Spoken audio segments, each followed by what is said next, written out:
guys, welcome back to Cooking at Pam's Place. I'm Chef Pam and we're getting ready to make a red velvet cake. Oh my goodness, they're fantastic at any time, but especially special occasions like Valentine's Day. They are absolutely amazing. This is my version of a red velvet cake. It's easy and simple and so delicious.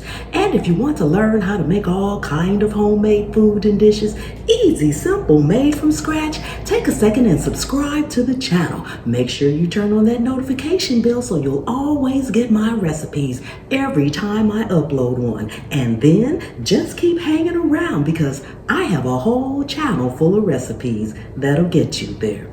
Let's get busy. Okay guys, we are back and we're going to go over the ingredients for our red velvet cake. And as always, I'll have all the ingredients, measurements, and directions for the red velvet cake down in the description. Okay, we've got our flour, some buttermilk, butter, sugar, cocoa powder, baking soda, salt, vinegar, oil, vanilla flavoring, and eggs. Now we do have a couple of other ingredients for our red velvet cake. I'll get to those as we get along. We're going to be putting a classic cream cheese frosting on it. So we'll do those ingredients as we make the frosting for the red velvet cake as well. Okay guys, like I said, this is my version, so please stay till the end of the video because you'll get to see how I make my red velvet cake and why I say it's so easy. Okay, let's get this red velvet cake made. Okay, so the first thing we want to do for our red velvet cake is prepare our pans. Now you want to get a piece of butter that's just slightly soft and you want to spread that butter all over your pan, all over the bottom of your pan. You want to do this for any cake that you make. Just makes it coming out of the cake pan much easier. Spread the butter around. You may not need that whole tablespoonful, and that's fine. And then, as most of you all know, I use coffee filters for my liners in my round cake pans. So after you have it all buttered up, take your coffee filter face down. It goes in this like the coffee pot. Put it face down and press it down into the butter. It doesn't have to be absolutely perfect. Just make sure it's down there, just like that. Nice and easy. You don't have to worry about cutting it out and getting it perfect or anything. Then you want to go in with a little butter spray or olive oil spray and spray the top. And now we're going to go in the little flour on top. Spread this flour around. Okay guys, once you're finished preparing your pan, they should look like this. There should not be a lot of excess flour or anything in the bottom of your pan. Okay, the first thing we want to do right here, I have my flour, cake flour. And if you don't have cake flour, I will leave down in the description how to make cake flour. Easy, simple, 1-2 steps. Baking soda and salt. Now you want to stir this together and kind of sift it. Use a regular colander strainer, any kind of dish, and you're just going to pour it through there. You don't have to have a fancy sifter or anything like that. Pour it through there like that and just shake it until it's all in the bowl.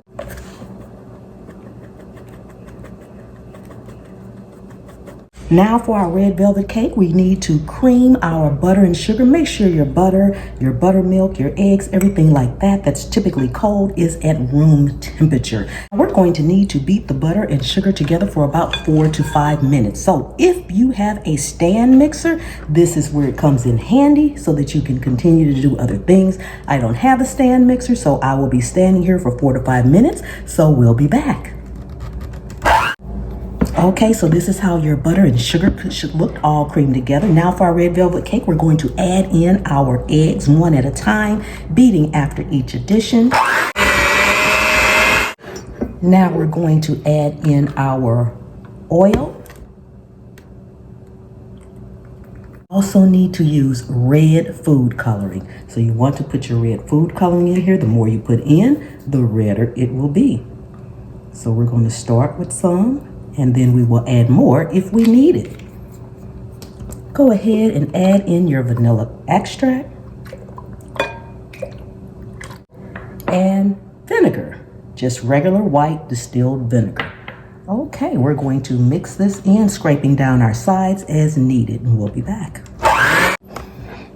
Okay, so the next step in our red velvet cake is to mix in our dry ingredients to our wet, alternating with our buttermilk.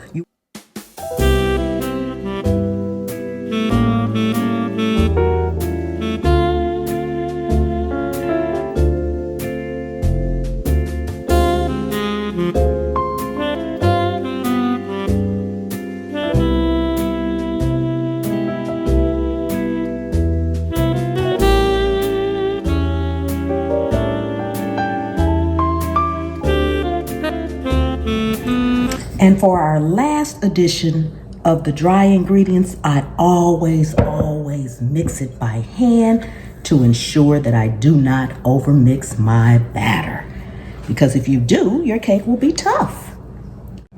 Make sure your oven is already preheated before you put your cakes in. Now, I am making a 2-layer cake, but as you see, I have 3 cake pans here. That is because I need a little extra cake for my decoration. So you don't have to do that if you don't want to. Try to get them even. You can always weigh your cake to make sure it's even. I just pretty much eyeball it.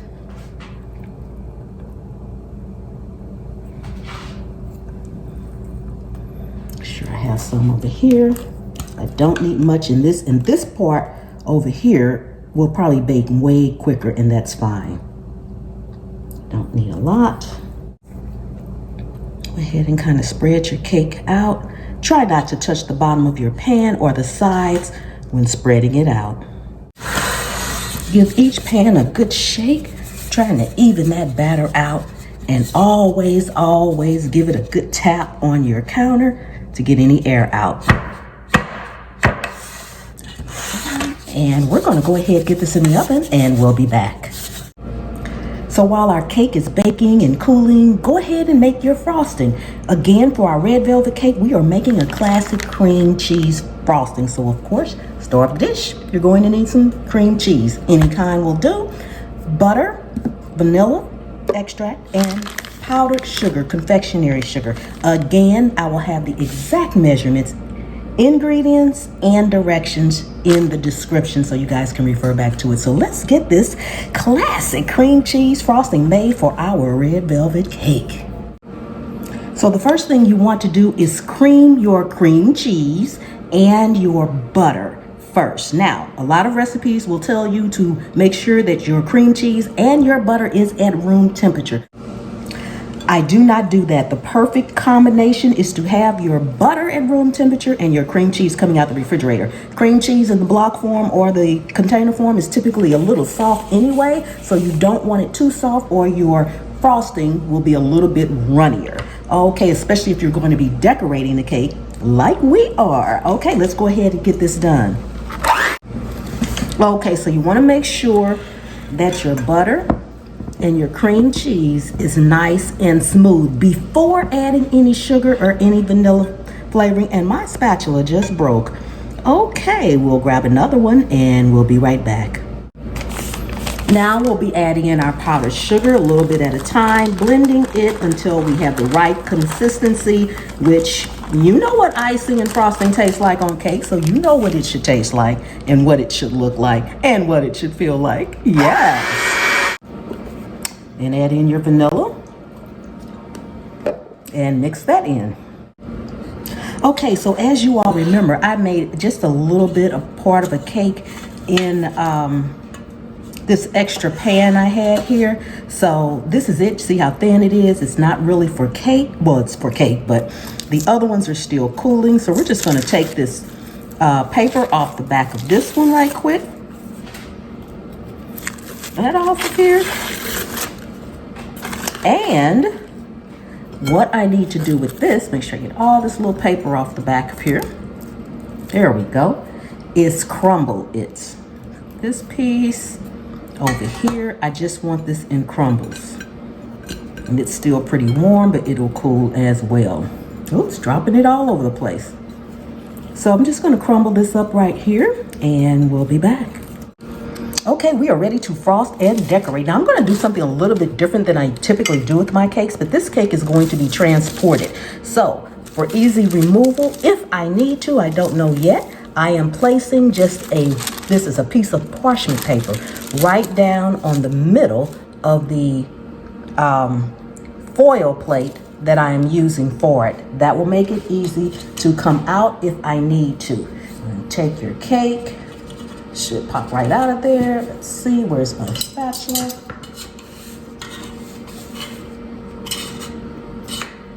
There we go. Beautiful, beautiful, beautiful. Don't forget, take your paper off the back of it. Should come right off just like that. And lay your bottom layer top side down. That should do it. Okay, now we're going to frost. Anytime you're frosting, you need to have a container of hot water to dip your spatula in. Also a spoon to scoop it out. When you dip your spatula in hot water, it just makes it easier for the frosting to spread. Have that paper in there. And that's another thing that I meant to do. 1 second. I need to put some more paper around the edges for easy cleanup. Okay, I just covered my edges for easy cleanup. Now, when I am baking a cake just for myself at home, I do not do all of that. But this cake, like I said, is going to be transported, so I wanted to make sure it comes out nice. Okay, so we just frost our first layer. Okay, time for our next layer. So we want to flip this way. Now let's get it frosted.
Okay, guys, we are all done. Doesn't this look amazing? Oh my goodness.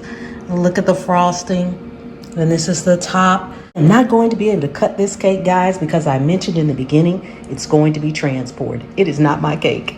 I baked this cake for someone else, and so therefore I cannot cut into it. But doesn't it look amazing? Oh my goodness. This is going to be by far the most delicious red velvet cake. Oh my goodness, with the classic cream cheese frosting. Delicious. Okay, guys, that's it. We are done making our red velvet cake. Doesn't it look absolutely amazing? Thank Thank you all so much for coming and hanging out here in my kitchen with me while I made red velvet cake for you. If you enjoyed the video, got anything out of it, learned a thing or two, do me a favor and give the video a like and share it out. And most definitely, if you make this red velvet cake, make sure you tag me on Instagram at Cooking at Pam's Place so that I can celebrate your cake in my stories too. Okay, guys, thank you so much again. I really do appreciate each and every one of you all. And I will see you next time. The good Lord willing and the creek don't rise.